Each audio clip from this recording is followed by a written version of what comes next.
द्वितीय वर्ष के सभी विद्यार्थियों को आज मैं गद्य साहित्य के ऊपर कुछ मार्गदर्शन देने का प्रयास करूंगा और आशा है कि मुंगेर विश्वविद्यालय के आप सभी द्वितीय वर्ष के जितने भी छात्र हैं उनके लिए ये मार्गदर्शन लाभदायक सिद्ध होगा।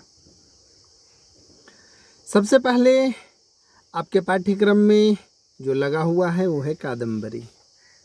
कादम्बरी को लेकर के हम लोग चर्चा करेंगे कि कादम्बरी क्या है और कादम्बरी क्यों लगाया गया है आपको। जैसा कि बच्चे आप सब लोग कक्षा में या सामान्य रूप से भी आप सभी जानते हैं कि कादम्बरी एक कथा साहित्य है, यानी एक कथा है, स्टोरी है। और इसके रचनाकार कौन है? इसके रचनाकार बाणभट्ट हैं। बाणभट्ट कौन है?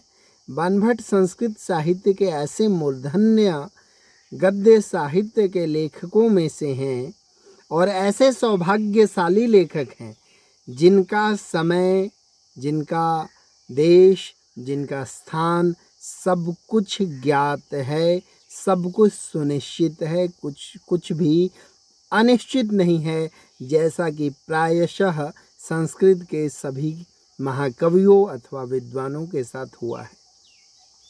ऐसा माना जाता है कि हमारी संस्कृति में विशेषकर संस्कृत के जितने भी आचार्य हुए हैं उन्होंने केवल ज्ञान के उद्देश्य से ग्रंथों की रचना की थी। सा विद्या या विमुक्ते, चाहे लोकहित के लिए अथवा स्वयं के हित के लिए। वो तुलसीदास जी ने कहा है रामचरितमानस में, तुलसीदास स्वांतः रघुनाथा, कि तुलसीदास ने जो रामचरितमानस की रचना की है वो अपने स्वांतः सुख के लिए किया है। उसकी कहानी आप सब लोग जानते ही होंगे कि पत्नी के प्रेम में इतना ज़्यादा विह्वल था, इतना ज़्यादा बावला था, मॉडर्न शब्द में मैं कह रहा हूँ, कि एक रात्रि का जुदाई उसे बर्दाश्त नहीं हुआ और वो नदी पार करके वो चला गया। उसके पश्चात जब वो घर ये किंवदंती है, इसका वास्तविकता है या नहीं ये नहीं मैं कह सकता, लेकिन ऐसा माना जाता है कि जब वो नदी पार करके घर में रात्रि को पीछे की दीवार से रस्सी से लटक करके अपने पत्नी के कक्ष में पहुंचा तो उसकी पत्नी को बड़ा आश्चर्य हुआ कि इस तूफान वाले मौसम में नदी को किस नाविक ने या कैसे पार हुए और इतने ऊंचे घर में आप मेरे घर के अंदर प्रवेश कैसे किए। तब वो कहते हैं कि घर में जो मैंने प्रवेश किया वह रस्सी लटका हुआ था। उसकी पत्नी सोचती है रस्सी तो था नहीं घर में, तो कैसे चले गए। तब वो जाती है और बाहर देखती है कि एक सांप लटक रहा है बहुत बड़ा। उसके पश्चात जब वो नदी किनारे जाते हैं तो देखते हैं कि वहाँ पे लाश जो तैर रही थी उसके ऊपर पार होकर के इधर आ गई। तो मतलब देखिए कि एक काम विह्वल पत्नी के प्रति काम भावना से आसक्त होकर तुलसीदास उसमें इतने ज़्यादा डूब गए थे कि एक प्रहर, एक रात्रि की भी एक तरह से जो कहते हैं कि अलगाव मतलब उसको सहन नहीं हो सका। तब उनकी पत्नी उनको धिक्कारते हुए कहती है, अस्थि चर्म में देह में तामय ऐसी प्रीति, ऐसी जो श्री राम में हो न तव भवभीति। कि मेरा शरीर किससे बना? अस्थि और चर्म से, इसमें आपको ऐसी प्रीति है, ऐसा लगाव अगर श्री रामचंद्र जी से आपका हो जाए तो आप भवसागर से पार हो जाएंगे। और उसी प्रेरणा से ऐसा माना जाता है कि तुलसीदास जी ने श्री रामचरितमानस नामक अमर काव्य की रचना की जो युगों युगों तक अमर है और आगे भी रहेगा, शताब्दियों से अमर है। तो हमेशा ही कवि लोगों का, लेकिन मैं यहाँ क्यों सुनाया? इसलिए सुनाया कि देखिए संस्कृत साहित्य में किस कवि ने कौन सा ग्रंथ रचा, उसकी क्या भावना रही। तो ज़्यादातर जो संस्कृत के आचार्य हुए हैं वो राज्याश्रित आचार्य थे, और जब राज्याश्रित आचार्य होते हैं तो उन्होंने अपने राजा को प्रसन्न रखने के लिए उनकी प्रशंसा में भी ग्रंथों की रचना की।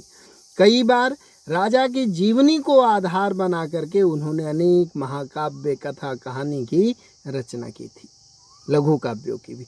कई कवियों ने अपने जीवन के अनुभव को, अपनी जीवन की पीड़ा को भी अपने शब्दों में अभिव्यक्त कर किया। इसमें कालिदास का मेघदूतम सबसे अधिक प्रसिद्ध है। हिंदी के आचार्यों ने एक कविता के माध्यम से कालिदास की इस भावना को अभिव्यक्त करते हुए कहा, क्या कहा है? कालिदास सच बतलाना, तुम रोए या यक्ष रोया था। मेघदूत में यक्ष की पीड़ा का वर्णन है। वैसे ही बाणभट्ट ने जो महाकवि है 2 ग्रंथों की रचना की है। पहली ग्रंथ कादम्बरी जो कि कथा साहित्य है, और दूसरा हर्षचरित जो कि आख्यायिका है।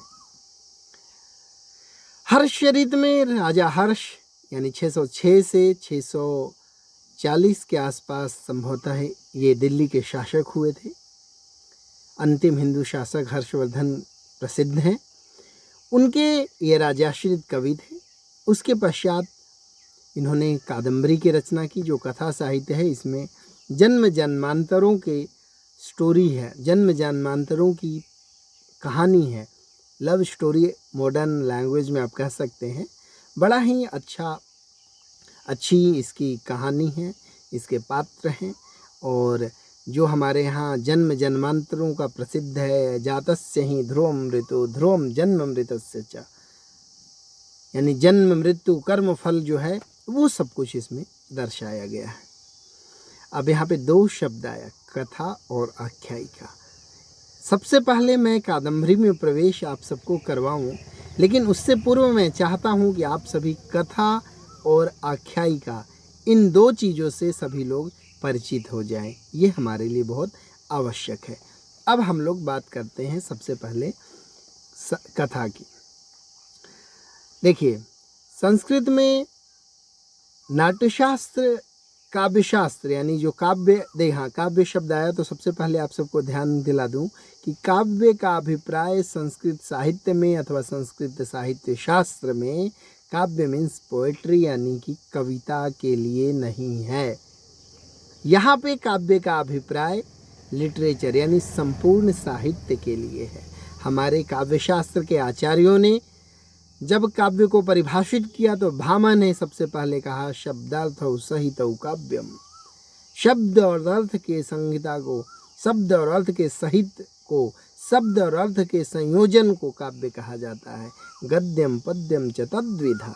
इसी को आगे दंडी ने, विश्वनाथ ने, सबने बहुत अच्छे प्रकार से व्याख्यायित किया है।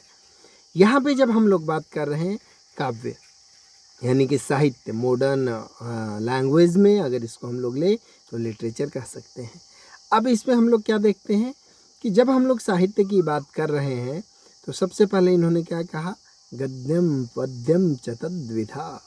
गद्य यानी कि प्रोज, पद्य यानी कि पोएट्री। 2 प्रकार के होते हैं। संस्कृत साहित्य के आचार्यों ने भी ये बात स्वीकार की है, गद्यम पद्यम च द्विधा। अब पद्य के ऊपर चर्चा पद्य में करेंगे, क्योंकि यहाँ पे मैं संस्कृत साहित्य की चर्चा नहीं कर रहा हूँ, मैं गद्य साहित्य की चर्चा कर रहा हूँ। अब गद्य साहित्य को इन्होंने फिर आगे चल के क्या कहा कि गद्य साहित्य 2 प्रकार के फिर आगे हो जाते हैं, कथा और आख्यायिका। बाद में वैसे इसमें उपन्यास जो शिवराज विजयम नाम का उपन्यास अंबिका दत्त व्यास जी ने लिखा है, उसमें शिवाजी महाराज के शौर्य गाथा का वर्णन है। शिवराज विजय बहुत अच्छा उपन्यास है। 4 निश्वास यानी 4 अध्यायों में ये लिखा हुआ है। अब उसमें देखिए, जब गद्य की बात की, कथा और आख्यायिका, कथा क्या है, आख्यायिका क्या है, उसके ऊपर भी चर्चा करेंगे। लेकिन सबसे पहले इसका इतिहास देखते हैं। और संस्कृत साहित्य का सर्वप्राचीन, संस्कृत का ही क्यों, विश्व का सर्वप्राचीन ग्रंथ ऋग्वेद है। यानी वेद आदि साहित्य हमारे सर्वप्राचीन ग्रंथ हैं। तो जब हम किसी भी ग्रंथ की बात करते हैं तो उसके इतिहास की बात करेंगे तो कहीं ना कहीं हम लोगों को इस बात को का अन्वेषण करना चाहिए कि इसका प्रारंभ आखिर कब से हुआ है। तो जब इसके ऊपर जब हम लोग चलते हैं तो ऋग्वेद तो पद्यात्मक है, उसमें गद्य का वर्णन प्राप्त नहीं होता है। लेकिन जो हमारे चतुर्वेद हैं, ऋग्वेद, यजुर्वेद, सामवेद और अथर्ववेद, इसमें यजुर्वेद में गद्य प्राप्त होता है। यजुर्वेद के लिए प्रश्न भी आप लोग आता है कि गद्यात्मक वेद किसे कहा जाता है। यजुर्वेद के पश्चात अगर हम बात करें तो जब वैदिक वेद की जो संहिताएं थी चारों, इन संहिताओं का जो ब्राह्मण ग्रंथ के रूप में विकास हुआ, तो ब्राह्मण ग्रंथ भी गद्य के रूप यानी कि प्रोज के रूप में विकसित हुआ है। तो ब्राह्मण ग्रंथों को भी हम लोग गद्य साहित्य के रूप में स्वीकार कर सकते हैं। ब्राह्मण ग्रंथों के पश्चात जब हम आगे बढ़ते हैं तो आरण्यक ग्रंथ, वो भी गद्य साहित्य के रूप में हमें प्राप्त, ऐसा नहीं है इनमें मंत्र भी प्राप्त होते हैं, पद्यात्मक स्वरूप भी है, लेकिन गद्य साहित्य वहाँ भी प्राप्त होता है। जब और आगे बढ़ते हैं तो संहिता, ब्राह्मण, आरण्यक और उपनिषद। उपनिषदों में तो गद्य का बहुत ही उत्तम स्वरूप प्राप्त होता है। बहुत अच्छे प्रकार से उपनिषदों में गुरु और शिष्य के मध्य जो संवाद हुए हैं, उन संवादों में गद्य का स्वरूप हमें दृष्टिगोचर होता है।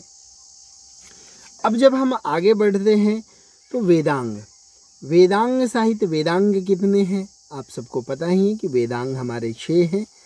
शिक्षा, कल्प, ज्योतिष, व्याकरण आदि जितने भी आपके 6 वेदांग हैं, उन वेदांगों में भी हमें प्राय शिक्षा हो गया, कल्प हो गया आपका, ज्योतिष हो गया आपका, व्याकरण हो गया आपका, ये सारे के सारे जो 6 के 6 हैं हमारे, इन सब में हमारे गद्य साहित्य के स्वरूप का दर्शन होता है। जब हम वेदांगों के पश्चात बढ़ते हैं तो हम उपवेदों की भी चर्चा कर लेते हैं। जो उपवेद हैं, उन उपवेदों में भी हमें गद्य साहित्य का स्वरूप प्राप्त होता है। उपवेद भी चारों के 4 उपवेद हैं। अब जब हम और आगे बढ़ते हैं तब हमें आयुर्वेद के ग्रंथ जैसे वाग्भट संहिता, चरक संहिता, सुश्रुत संहिता, ये सब भी हमें गद्य रूप में भी प्राप्त होते हैं। पद्य भी हैं, सूत्र भी हैं, सूक्त हैं, और उसके साथ गद्य का स्वरूप भी उसमें हमें प्राप्त होता है। अर्थशास्त्र जो चाणक्य ने लिखी है, उसके पूर्व बहुत सारे और भी आचार्य बृहस्पति के जो अर्थशास्त्र हैं, या चाणक्य ने स्वयं कहा है कि इन्होंने इनसे पूर्व बहुत सारे अर्थशास्त्र के ग्रंथ प्राप्त होते हैं। उन सब ग्रंथों का सार रूप में एक बहुत ही समेकित ग्रंथ के रूप में अर्थशास्त्र की इन्होंने रचना की थी। तो ये सब गद्य साहित्य पहले से ही साहित्य यानी गद्य के स्वरूप में, राइटिंग स्टाइल में, गद्य शैली में हमें बहुत सारे ग्रंथ प्राप्त होते हैं। गद्य साहित्य के इतिहास को जानने के लिए आप सभी संस्कृत साहित्य के इतिहास को अच्छे प्रकार से देखें और उसके ऊपर आप सभी और विस्तार पूर्वक जान सकते हैं। अब बात आती है कि जो हमारा विशिष्ट रूप से साहित्य क्या है। साहित्य के वो श्लोक जो आप सभी हमेशा इससे परिचित, साहित्य संगीत कला विहीन साक्षात पशु पुक्ष विषा नहीं। साहित्य यानी जो पद्य यानी जो काव्य का जो प्रयोजन है, काव्यम यशसे अर्थकृते व्यवहार विवेदे शिवेत रक्षते सद्य पर निर्वृत्ते कांता सम्मितयोपदेश युजे, आचार्य मम्मट ने कहा था। तो काव्य के जिस प्रयोजन की 6 प्रयोजनों की चर्चा की गई, उन प्रयोजन रूपी जो हमारा गद्य था, वो सबसे पहले लौकिक गद्य के रूप में, लौकिक काव्य के रूप में, हमें गद्य नहीं लौकिक काव्य के रूप में रामायण है, इसलिए रामायण को आदि काव्य कहा जाता है। रामायण के बाद महाभारत आता है। इस तरीके से क्रमशः हमें बहुत सारे पद्य और गद्य, महाकाव्य, बहुत सारे जो भेद हैं वो सभी धीरे धीरे हमें प्राप्त होते हैं। अब हम लोग बात करते हैं कि गद्य का स्वरूप, अब धीरे धीरे, क्योंकि आप लोग समझ गए कि गद्य का किस प्रकार से विस्तार हमारे यहाँ हुआ है। अब जब हम गद्य के स्वरूप की जब हम लोग चर्चा करेंगे तो और आगे अगर हम लोग बढ़ें तो हमारे यहाँ जो दर्शनों का विकास हुआ वेदांग से, यानी एक तरह से कह सकते हैं कि जो औपनिषदिक परंपरा के पश्चात जो दर्शन शास्त्र विकसित हुआ है, उसमें भी गद्य शैली का बहुत ही अच्छे प्रकार से वर्णन हमें प्राप्त होता है। दर्शन हमारे यहाँ दो भागों में है, आस्तिक दर्शन और नास्तिक दर्शन। आस्तिक दर्शन 6 हैं और नास्तिक दर्शन 3 हैं। आस्तिक दर्शन जो 6 हैं वो हमारा है सांख्य योग, न्याय वैशेषिक और मीमांसा और वेदांत। नास्तिक दर्शन हमारे 3 हैं, जैन, बौद्ध और चार्वाक जैन और बौद्ध, ये हमारे नास्तिक दर्शन हैं। उसके पश्चात और आगे बढ़े हम गद्य साहित्य के स्वरूप में, तब हम अपने 18 पुराण, अष्टादश पुराणेषु व्यासस्य च वचनम द्वयम्, यानी 18 जो पुराण हैं उन पुराणों में भी गद्य का स्वरूप बहुत ही अच्छे प्रकार से हमें प्राप्त होता है। यानी गद्य लिखने की शैली यकायक अचानक हमारे यहाँ नहीं विकसित हुई, ये धीरे धीरे हमारे वैदिक साहित्य से लेकर लोक की अनेक विध रचनाओं के माध्यम से ये सारे के सारे डेवलप हुए, विकसित हुए। जब इन गद्य शैली रूप जितने भी हमारे ग्रंथ हैं उसकी जब हम लोग चर्चा करते हैं, तब उन चर्चाओं के परिणाम स्वरूप अनेकशः बहुत प्रकार के हमें विविध रूपों में गद्य साहित्य के दर्शन होते हैं। अब हम अपने उस मुख्य गद्य साहित्य की चर्चा करें जो आपके पाठ्यक्रम में लगा हुआ है। वो पाठ्यक्रम क्या है कि शब्दार्थौ सहितौ काव्यम गद्यम पद्यम च तद्विधा, यानी कि शब्द और अर्थ के सहिता को, साहित्य को, समेकेत को, समवाय को काव्य कहते हैं, जो कि गद्य और पद्य दो रूपों में हमें दृष्टिगोचर होता है, दो रूपों में प्राप्त होता है। गद्य के लिए एक सामान्य रूप से जो परिचर्चा हिंदी के विद्यार्थी, क्योंकि प्रायशः अगर आप लोग हिंदी पढ़े होंगे तो आपको इतना ही पता होगा कि छंदोबद्ध रचना पद्य होती है और छंद से विहीन रचना गद्य होती है। लेकिन यहाँ आप देखेंगे कि ऐसा नहीं है, गद्य साहित्य भी छंद युक्त होते हैं। और मैं संस्कृत साहित्य के अन्य ग्रंथों की बात करूं, संस्कृत साहित्य के अन्य विधाओं की बात करूं, संस्कृत साहित्य के विधाओं के संविधान निर्माताओं की बात करूं। संस्कृत साहित्य के संविधान निर्माता कौन हुए? तो संस्कृत साहित्य के संविधान निर्माता के रूप में काव्य शास्त्रियों को जाने। काव्य शास्त्री यानी काव्य का शास्त्र, काव्य का नियम, काव्य का कानून, काव्य का एक तरह से प्रबंधन किस प्रकार से किया जाए, ये सब हमारे काव्य शास्त्र में वर्णन है। भामा से लेकर वर्तमान के राधा वल्लभ त्रिपाठी जैसे आचार्यों से, रेवा प्रसाद द्विवेदी जैसे आचार्यों ने इसका बहुत ही विस्तार पूर्वक, सूक्ष्मता पूर्वक और विवेचन पूर्वक बहुत व्यापक दृष्टिकोण हम सबके समक्ष प्रस्तुत किया है। लेकिन आज भी उत्कल प्रांत निवासी विश्वनाथ के साहित्य दर्पण को सबसे ज़्यादा प्रसिद्धि मिलती है। यह प्रसिद्धि क्यों मिलती है? उसके पीछे उनकी शैली है। इतना सरल और बिल्कुल ही व्यवहारिक रूप में, बहुत ही एक तरह से स्पष्टता पूर्वक उन्होंने काव्य के न केवल गद्य और पद्य के नियमों का वर्णन किया है, उनके प्रबंधन का वर्णन किया है, अपितु उन्होंने नाट्य शास्त्र के नाट्य ग्रंथों का भी इसमें बहुत ही अच्छे प्रकार से अनुशासनबद्ध तरीके से वर्णन किया है। रस का भी इसमें वर्णन किया है। जैसा कि हम लोग गद्य के ऊपर चर्चा कर रहे हैं, तो गद्य के ऊपर अब हम लोग बात करते हैं। कविराज विश्वनाथ क्या कहते हैं गद्य के सूक्ति को लेकर के? गद्य का उन्होंने सिद्धांत क्या बताया? तो कह रहे हैं, गद्य की बात करते हुए आगे कह रहे हैं, सबसे पहले कथा और आख्यायिका दो भेद होते हैं। तो गद्य क्या होता है भाई? गद्य का स्वरूप क्या हो सकता है? तो उस स्वरूप की चर्चा करते हुए वो क्या कह रहे हैं? तो कह रहे हैं, कथायाम सरसम वस्तु। क्या? कथायाम सरसम वस्तु गद्यैरेव विनिर्मिता। क्वचिद् अत्र भवेद् आर्या क्वचिद् वक्त्रा अपवक्त्रके। आदौ पद्यैर्नमस्कारः खलादैर्वृत्तिकीर्तनम्। क्या मतलब है? क्या उन्होंने गद्य का लक्षण दिया? तो कह रहे हैं कथायाम सरसम वस्तु। कथा क्या है?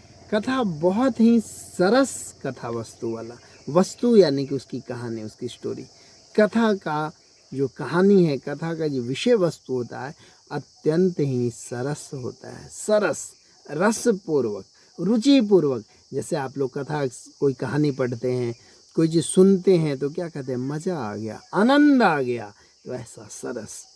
उसके पश्चात कह रहे हैं गद्यैरेव विनिर्मितम। गद्य शैली में लिखी जाती है। यानी कथा कैसी होती है? गद्य शैली में लिखी जाती है। कथा गद्य शैली में, उसकी राइटिंग स्टाइल क्या है? गद्य शैली, यानी कि प्रोज फॉर्म में लिखी जाती है। फिर क्या करें? क्वचिद अत्र भवेद् आर्या क्वचिद वक्त्रा अपवक्त्रके। कि और गद्य शैली में भी कथा में कहीं कहीं आर्या छंद होता है, तो कहीं कहीं यहाँ पे क्वचिद अत्र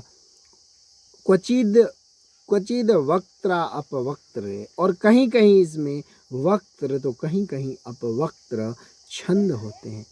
मैंने बताया था सामान्य रूप से हम लोग क्या जानते हैं? छंदो रहित रचना को गद्य कहते हैं, लेकिन ऐसा नहीं है।